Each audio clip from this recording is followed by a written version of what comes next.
Girls, tell your secret and embarrassing stories from your school days, the ones you've never told anyone.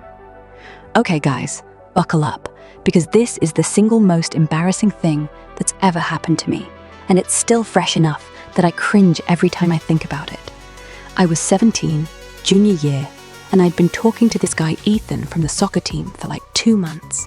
He was cute, funny, played guitar badly, but it was hot, and we'd been flirting hardcore in DMs. You know, the late night, what are you wearing stuff that makes your stomach flip.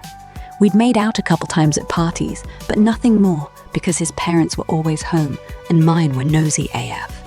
Finally, his parents announced they're going to a wedding out of town for the whole weekend. Jackpot. He texts me, "House empty Friday night. Come over?" My heart is racing. I spend 3 hours getting ready. Shower, shave everything, cute new black lace set I ordered online with my allowance. The kind with the little bows that look innocent but aren't. Perfume in places I didn't even know you could put perfume. Hair curled, makeup on point. I tell my mum I'm sleeping over at my best friend Sarah's house. She buys it because Sarah's mum is super chill. I sneak out around 9 p.m, Uber to his place. Yes, I paid with my saved babysitting money. Don't judge. He opens the door in just sweatpants, no shirt, abs on display, hair messy like he just woke up. Sexy.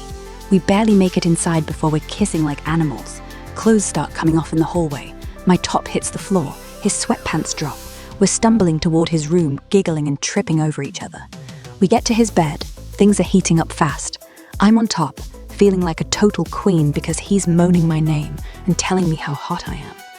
I'm trying to be all seductive, whispering stuff I saw in movies, arching my back, the whole vibe. Then he flips me over, missionary now, and we're really going for it. I'm close, like embarrassingly close already, because hormones and nerves equal 0 stamina. I'm biting my lip to stay quiet, gripping his shoulders. And that's when we hear it. The front door, keys, voices, his parents, home early. The wedding got cancelled because the bride's grandma had a fall or something. They decided to come back instead of staying in a hotel. We freeze, mid-thrust, literally. He's still inside me. I'm naked, except for the lace thong that's half off one leg. Sheets tangled everywhere. We hear his mum call out, "Ethan, we're home. Flight got rerouted." Panic mode. He pulls out so fast it hurts a little, whispers, "Shit, shit, shit," and dives for his sweatpants. I grab the first thing I see, his giant hoodie from the floor, and yank it over my head. It's huge on me, covers down to my thighs, but I'm still basically bottomless. My bra is across the room on his desk lamp like a sad decoration. His mom knocks on his door. "Honey, you awake? We brought pizza." Ethan yells back in the highest pitched voice ever, "Yeah, Mom, just a sec, I'm changing." I'm hiding under the covers now, heart pounding so hard I think I'm having a heart attack. He throws my skirt and top at me under the blanket. I'm trying to put them on blind while he's blocking the door. But in the chaos, my phone, which was on his nightstand, starts blowing up. Text from my mum, "Where are you really? Sarah just posted a story at her house and you're not there."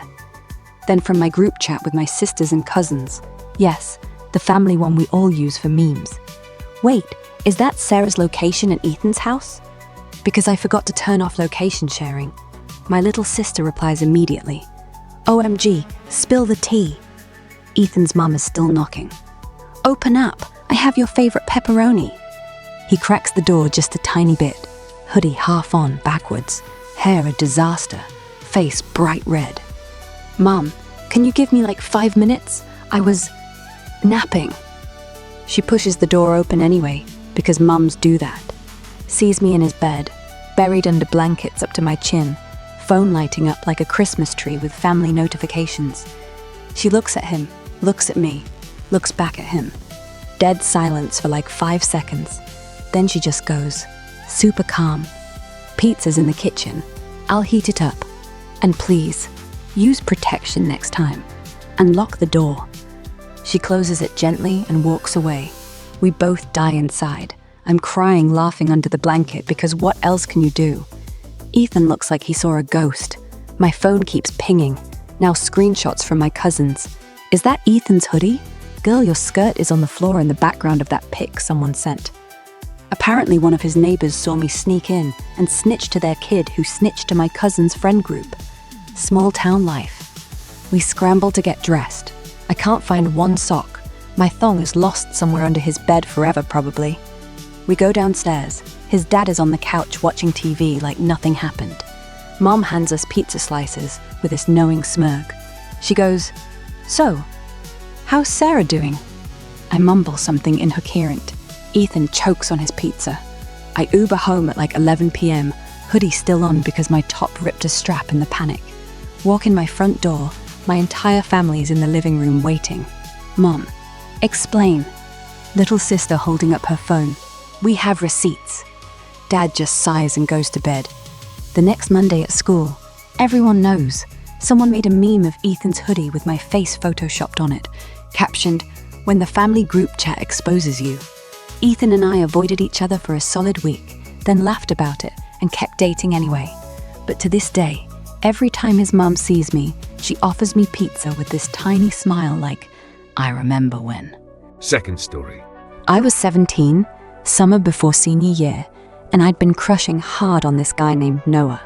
He was the captain of the beach volleyball team at our school. Tan, curly hair, always in tank tops showing off those arms, the kind of guy who makes everyone swoon. We'd been flirting all summer at the public beach courts. Stolen glances, him teaching me how to serve, badly, late night texts that started innocent and got not so innocent. One Friday night he texts, "Bonfire at the hidden cove tomorrow after dark. Just us?" My brain short circuits. This is it, romantic beach hookup under the stars. I pack a cute bikini under denim shorts, hoodie for the chill, blanket, snacks, even a little speaker for vibes. I tell my parents I'm at a group hang with friends. They're used to it by now. Sneak out around 9 p.m, bike to the cove. It's this semi-private spot behind some dunes, not super hidden, but dark enough at night. Noah's already there, small fire going, cooler with drinks, looking like a freaking Abercrombie model in board shorts and no shirt. We talk, laugh, share s'mores, music playing low. Kissing starts slow, then heats up fast. We're on the blanket, hands wandering. My hoodie comes off, bikini top untied, classic move, his shorts half down. Things are getting intense. I'm on top, grinding, whispering how bad I want him. He's groaning my name like it's a prayer. The fire crackles, waves crash. It's movie perfect. Then, headlights, multiple, from the parking lot over the dunes. We freeze mid-kiss. Noah mutters, "What the?" And we look up. A whole group of his volleyball teammates, like 8-10 guys, stumbling over the sand, yelling, "Noah, where you at, bro?" Turns out they had a surprise team bonding bonfire planned. Same spot, same night. Noah forgot to tell them he was busy because he thought they'd cancel if he said he had plans. Nope, they brought beer, a speaker blasting rap, even glow sticks. Panic. I'm topless under my open hoodie, bikini bottoms askew. Noah's scrambling to pull his shorts up while yelling, "Guys, wrong night, go away." But they're drunk and hyped, charging toward the fire like it's a party beacon. I dive behind a big driftwood log, clutching my hoodie closed, sand everywhere, including places sand should never go. Noah tries to block them. "Seriously, dudes, I got company." One guy shines a phone flashlight right at us, catches me peeking over the log, hair wild, lipstick smeared, hoodie barely covering anything. The guys lose it. "Oh, hell, shit, Noah's got a girl. Yo, is that? Get it, Captain." They're laughing, recording on phones. Thank God it was too dark for clear video, chanting, "Bonfire, bang!" Noah's mortified, trying to shoo them while I'm dying behind the log. Then, the worst twist. One of the guys, his best friend Jake, recognizes my bike leaning against a dune. "Wait, that's her bike from school. She's right here."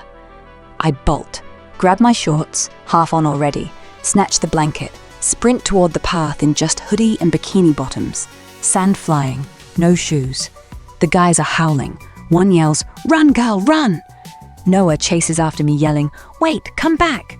But I'm full sprint, heart pounding, hoodie flapping open at the worst moments. I make it to the parking lot, hide behind a random SUV, call an Uber while shaking. The driver pulls up, sees me disheveled and sandy. Rough night?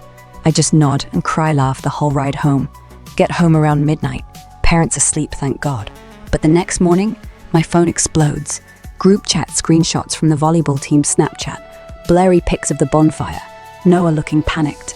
A shadowy figure, me, running away, captioned, Noah's mystery girl ghosted mid-hookup, LMAO. Someone posted a voice memo of the chanting. School starts in a week. Everyone knows. Noah texts apologies non-stop. They were supposed to be at the other beach. I didn't know. Please don't hate me. Monday at school, volleyball guys high-five me in the halls like, legendary escape. Girls are whispering. She almost got caught banging the captain. Noah and I avoid each other for days, then finally talk in the parking lot. We laugh about it through tears, decide to keep seeing each other, but strictly indoors from now on. His teammates still call me Bonfire Bandit at games, and every time I smell bonfire smoke or hear waves, I get flashbacks to sprinting half naked through the dunes. The next story.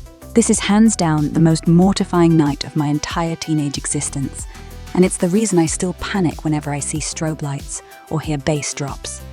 I was 17, junior year, and I'd been obsessed with this senior named Caleb for months. He was that effortlessly cool guy. Tall, tattoos peeking out from his sleeves, always in black hoodies, played in a local band, and had this deep voice that made my knees weak every time he said hi in the hallway. We barely talked at school. He was way out of my league, or so I thought. But I'd catch him staring sometimes, and my friends swore he asked about me once. I was down bad.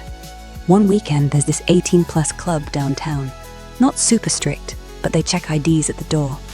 My best friend Mia had a fake ID from her cousin, classic, and she convinced me to get one too. Some sketchy online thing that looked semi-real if you didn't look too close. I was terrified but desperate to seem grown up, especially since Caleb posted on his story that his band was playing a set there that night. I figured if I showed up, maybe he'd notice me outside the school bubble. I spent hours getting ready. Tight black dress that hugged everything, push-up bra for maximum effect, strappy heels I could barely walk in, hair down, red lipstick, the works. Underneath, my favorite lacy black thong and matching bra, because just in case. We get to the club around 10 p.m., heart pounding. Bouncer glances at my fake ID, shines the flashlight, and waves us in. I almost faint from relief.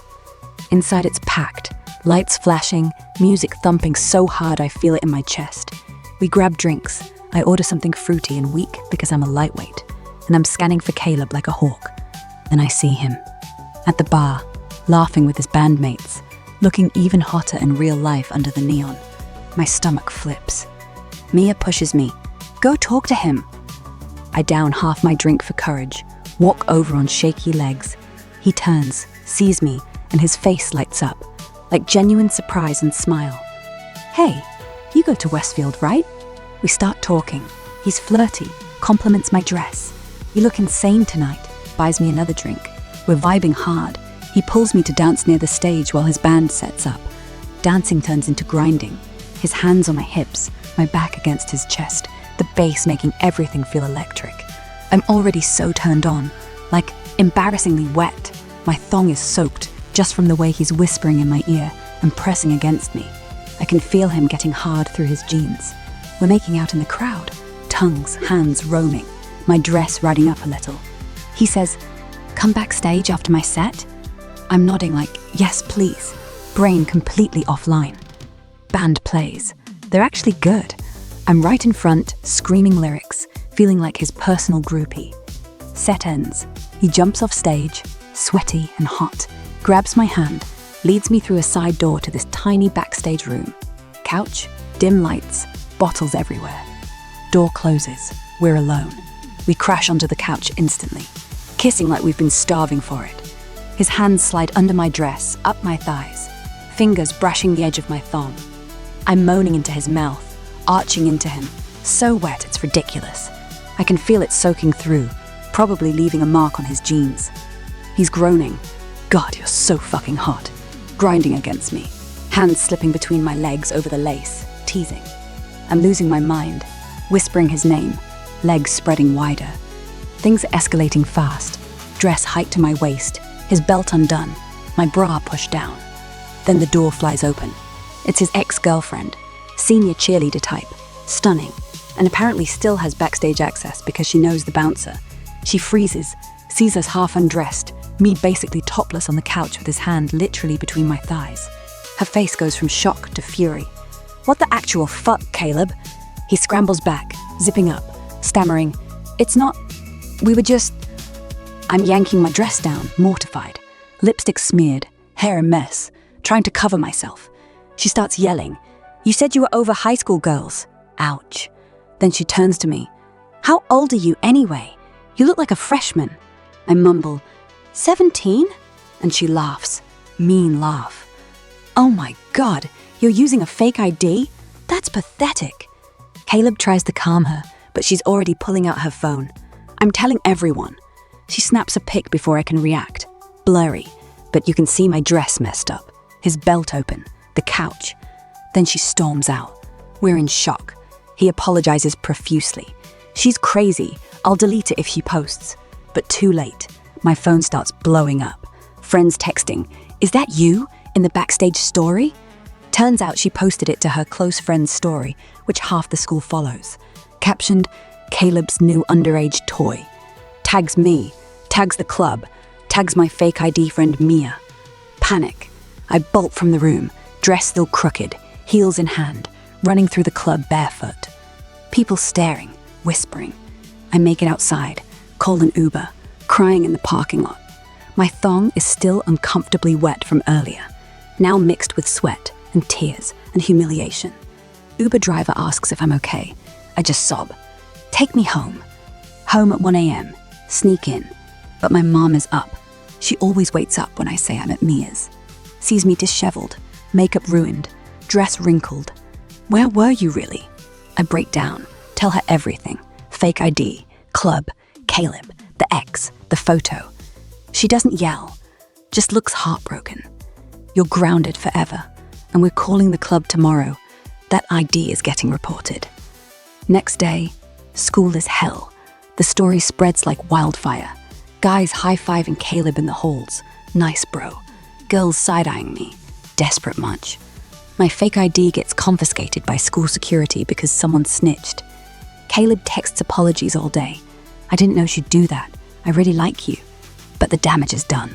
His ex keeps the story up for 24 hours before deleting. Long enough for screenshots everywhere. We tried talking after. Met in the parking lot once. Kissed again. But it felt tainted. I couldn't stop thinking about the photo, the whispers. We fizzled out. Now he's graduated, and every time I drive past that club, I get flashbacks. The good parts, his hands, the heat, ruined by the absolute cringe of getting caught, exposed, and labeled the underage desperate girl. Watch more embarrassing and awkward stories on our channel. Subscribe and check the link in the description. You'll find uncensored stories there.